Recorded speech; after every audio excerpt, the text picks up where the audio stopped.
Terima kasih Anda masih bersama kami. Bagi Anda yang baru saja bergabung, kami hadirkan kembali 3 berita utama hari ini. Ribuan warga Musi Banyu Asin menggeruduk kantor gubernur menuntut payung hukum untuk melegalkan penambangan minyak tradisional.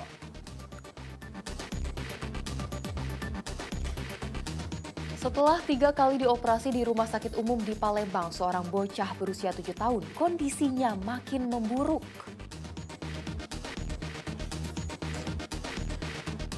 Harga getah karet anjlok akibat musim hujan berkepanjangan. Para petani terancam rugi besar.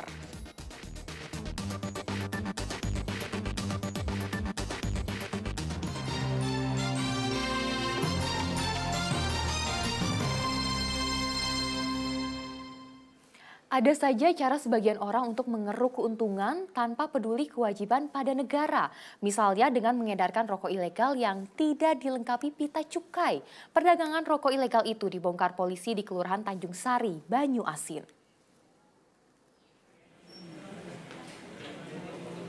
Lebih dari 9.400 bungkus atau sekitar 174.000 batang rokok berbagai merek ini ditemukan dan disita polisi di Tanjung Sari, Kelurahan Sukomoro, Kecamatan Talang Kelapa, Banyu Asin, Senin 6 Maret lalu. Rokok ini ilegal karena tidak dilengkapi pita cukai. Ada pula rokok yang menggunakan pita cukai bukan peruntukannya. Rokok ini dibawa oleh seorang pedagang berinisial AM, 24 tahun. Ternyata AM sudah mengedarkan rokok ilegal selama hampir 1 tahun. Rokok itu didapatkannya dari Madura, Jawa Timur. AM biasanya menjual rokok ilegal itu kepada agen-agen rokok di Ogan Ilir. Agen lalu mendistribusikannya ke warung-warung kecil di kawasan Gandus, Palembang, dan Pangkalan Balai, Banyu Asin. Polisi menyita dan membawa rokok ilegal ini ke Mapolda Sumatera Selatan sebagai barang bukti. AM, pemilik rokok, saat ini tidak ditahan. Pada saat pelimpahan kasus ke Bea Cukai, barulah barang bukti dan pemilik barang diserahkan polisi ke petugas Bea Cukai. Dalam hal ini, Bea Cukai Sumbaktim. Di TKP ini oleh tim diamankan rokok sebanyak 9.430 bungkus dengan berbagai merek. Kemudian oleh tim dari Subdit 1 dilakukan upaya mengamankan pelaku dan mengamankan barang bukti yang ada di TKP. Pelaku yang diamankan ada 1 orang inisial AM. Setelah ini kita proses penyelidikan berjalan, kemudian kasus ini rencananya akan kami limpahkan kepada pihak yang berwenang, yaitu Bea Cukai. Kepala Bidang Penindakan dan Penyidikan Kanwil Bea Cukai Sumbaktim, Denny Benhart, mengapresiasi kerjasama polisi dan Bea Cukai. Ia juga mengimbau masyarakat tidak membeli produk-produk ilegal, termasuk rokok. Selain merugikan negara, pembelian produk ilegal juga berdampak buruk bagi kesehatan. Selain kerjasama kami para penegak hukum, dibutuhkan juga kerjasama dengan masyarakat. Jadi kami mengimbau pertama kepada masyarakat agar menghindari atau selayaknya tidak perlu membeli produk-produk yang ilegal. Karena selain potensi kerugian negaranya ada dari sisi penerimaan, juga ada dampak lain yaitu dampak kesehatan. Karena rokok ini produksinya juga tidak jelas proses produksinya dari sisi kesehatannya. Tidak ada jaminan untuk rokok ini memenuhi syarat kesehatan. Saat ini polisi belum bisa menaksir jumlah kerugian negara akibat perdagangan rokok ilegal, mengingat harga rokok bervariasi tergantung mereknya. Yang jelas akibat perbuatannya, AM harus bersiap mendekam di penjara paling lama 5 tahun dan membayar denda 10 kali lipat dari nilai cukai yang mestinya ia bayar untuk rokok yang ia jual. Yanuar Ikhram melaporkan dari Palembang.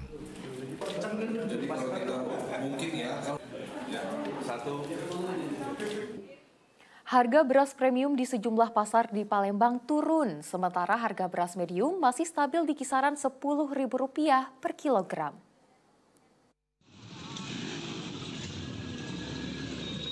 Menjelang Ramadan, harga beras premium di Palembang mulai turun. Di pasar tradisional 10 Ulu, harga beras premium rata-rata turun 6 hingga 7 ribu rupiah per karung ukuran 20 kg. Jika sebelumnya beras premium dijual dengan harga 230 ribu rupiah per karung, kini turun menjadi 223 ribu rupiah per karung. Sementara beras medium harganya masih relatif stabil, yakni 10 ribu rupiah per kilogram. Selain harga yang mulai turun, stok beras premium pun berlimpah di tingkat pedagang. Pedagang berharap harga semua jenis beras kembali turun sehingga daya beli masyarakat meningkat. Sekarang kalau premium lagi turun dia. Turunnya. Dari harga 230 ke 223. Selatan itu dari harga 227 sekarang 221.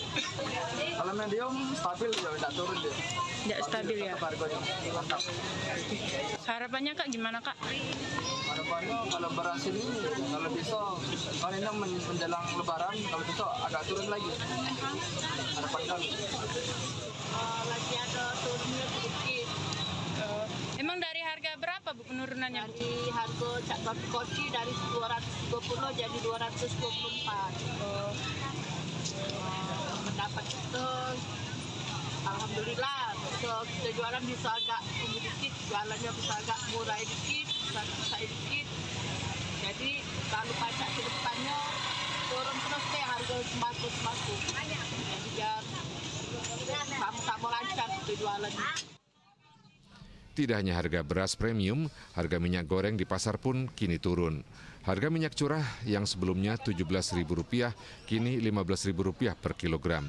Sedangkan minyak goreng bersubsidi minyak kita kemasan dijual Rp14.000 sesuai harga eceran tertinggi yang ditetapkan pemerintah.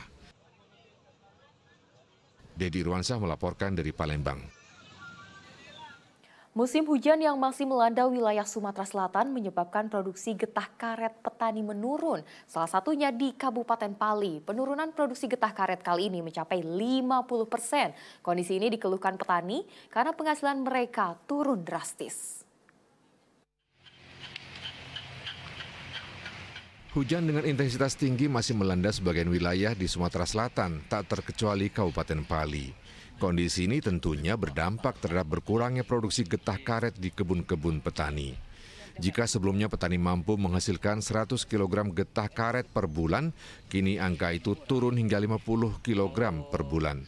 Artinya terjadi penurunan produksi 50%. Celakanya, penurunan produksi ini terjadi saat harga getah karet di tingkat petani belum membaik.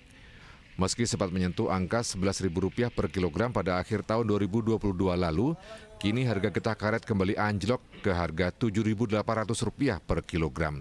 Kondisi ini tentu saja berimbas pada kian sulitnya para petani. Untuk hasilnya berapa timbangan kita di minggu ini? 50. Jika bandingkan dengan minggu kemarin, ada penurunan atau kenaikan itu? Naik dikit. Naik dikit. Nah, untuk kendala untuk musim hujan ini apa, Bu? Hujan, hujan terus. Kecil yang kurang. Kurang hasil karet karena hujan. Kurang. Jadi kalau kurang kayak ini, cak mana gitu? Ayo bisa makan. Ayo, baju incit makan dikit-dikit. Kurangi ya, dihemati. Dihemat. Kita 78. Kalau di minggu kemarin berapa? Kemarin masih 78 lah. 78. Untuk hasil getah sendiri pada minggu ini bagaimana, Pak? Hasil kita merosot dikit tahu musim hujan. Kalau perbandingannya dari minggu kemarin berapa, Pak? Banyaklah yang minggu Kak dari minggu kemarin. Minggu kemarin kan hujan terus. Untuk hari ini lebih banyak dari minggu kemarin. Banyak dari ini, lebih banyak.